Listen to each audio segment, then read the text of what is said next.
Hello campers, Richard here again.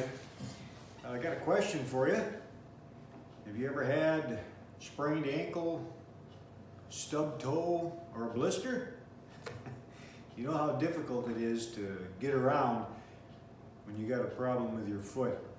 And that brings us to a topic here, as you'll see on the table, that I'd like to talk to you a little bit about. That's our shoes or our boots or whatever you think you're going to be using on your feet while you're in the BWCA using the portage trails.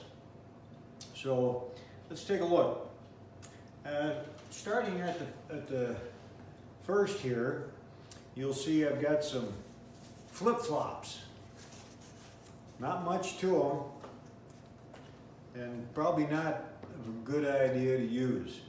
I've seen people using them, and I've even seen and heard people going barefoot. Not a lot of protection on your foot as you're hiking down the trails. Remember now, you need your feet. You're going to be carrying a pretty good sized pack on your back, maybe, canoe on your shoulders, and you sure don't want to add any more difficulty on the trail.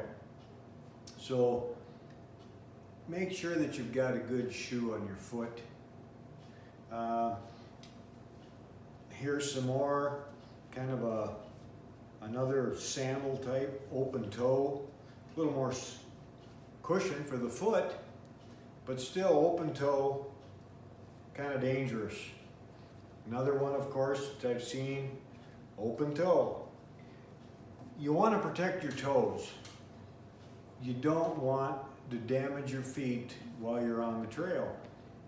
Sticks, sharp rocks, stubbing your toe, damaging your toenail. You want to protect your toes and your feet.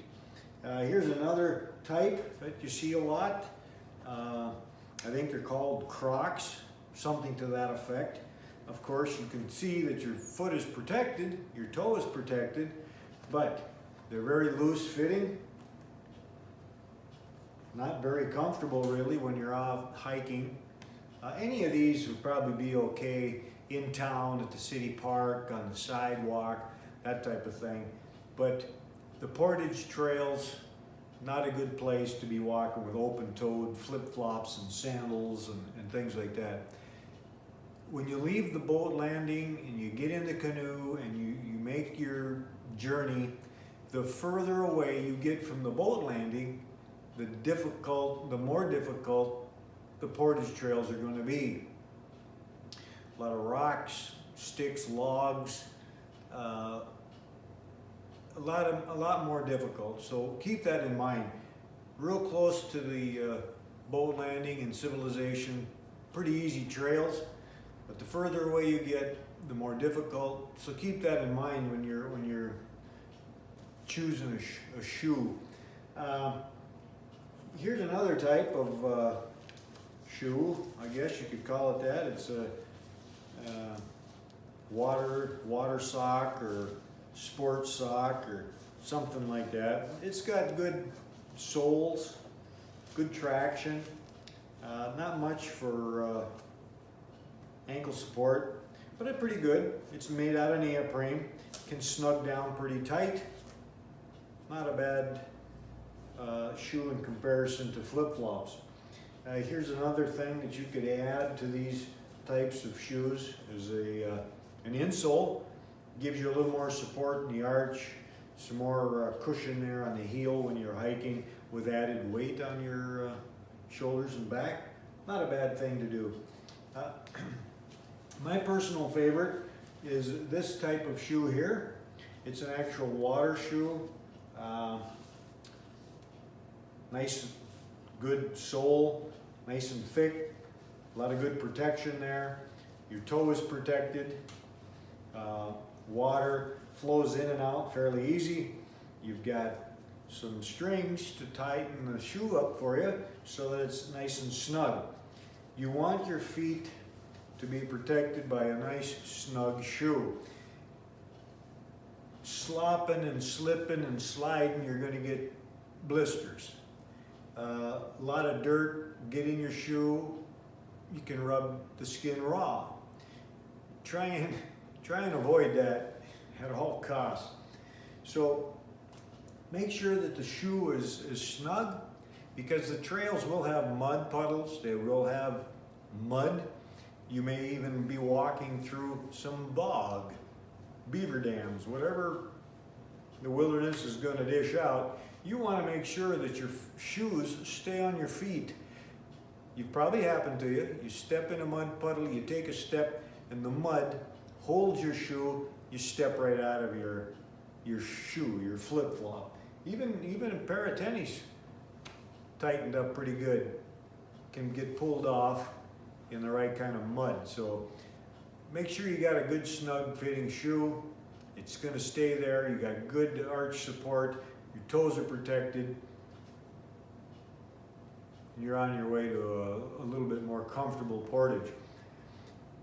Here is a nice good boot, good and strong, good for banging around, knocking around out in the woods. Arch support, ankle support, protects your toes, tighten them up with laces pretty good, good fitting boot. Anything that is leather or a boot like this, you're going to get wet. Guaranteed you're going to get wet. You can leave the boat landing and maybe get to the first portage or two and not even get your foot wet. But the further in you go, the further you get away from civilization and the good trails, you're going to be in the water, up to your knees and maybe even your waist in some cases. So you're going to get wet feet. And that's the reason for these types of water shoes that I mentioned earlier. You're going to get wet, so just keep that in mind. Walking around your campsite with wet boots, wet feet all the time, that's not good for you either, because your feet will get soft and you can hurt your feet that way as well from soft skin. Dirt and stuff in your boots, not good when you got wet feet. You can get some other issues with constant wet foot as well, so you don't want that. You want good dry feet from time to time. And for my wife and I, what we do, we will use a nice water shoe like this with maybe a neoprene sock and some insoles for more support and strength. And when we get to camp, we will have a nice tennis shoe, a lightweight tennis shoe that we've got in our bag, our clothing bag. Doesn't weigh much, but it's a good, solid tennis shoe. Good soles for protection. Toes are protected for running around the campground, and of course, lace them up nice and tight so they stay on your foot. Protect your feet. You've got to protect your feet. It's going to be so much more difficult if you've got blisters and sprained ankles and damaged toenails to maneuver with bags on your back. So protect your feet. Another thing to add to your shoes and so forth is a real good thick pair of socks. These are a nice pair of wool socks. Nice and soft and thick. Wool stays warm even when it's wet. So nice thick pair of socks makes your shoe in camp nice and soft and dry and warm and real comfortable, as well as possibly sleeping at night with your socks on. Depending on the time of year that you're going to be out there, feels pretty good to be sleeping in the sleeping bag and have nice warm socks. So keep your feet safe. You do not want damaged feet. Try and stay away from the open toes and the loose fitting flip-flops and sandals and Crocs. Start wearing something that's going to snug up tight to your foot. It's going to be safe and secure. Your trip will be a lot more comfortable, a lot more enjoyable, and you're going to want to try and come back again. If the experience isn't fun, you're not going to want to do it again. So when you're planning your trip, you're planning your clothes, do a lot of consideration with your feet and your boots, and you'll have a lot more fun. So next time, we're going to talk a little bit about some clothing as well that you should consider, and try to make your trip a little easier and a lot more fun. So next time, we'll see you on the Portage Trail. Have a good night.